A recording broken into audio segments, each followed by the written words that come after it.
nonostante il mio orgoglio.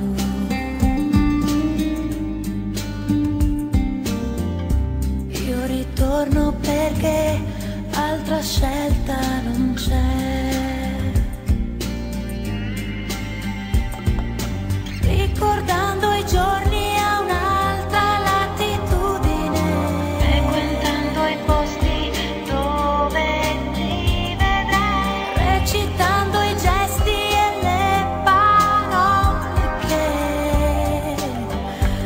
ho perso, e ritorno da te, dal silenzio che è in me.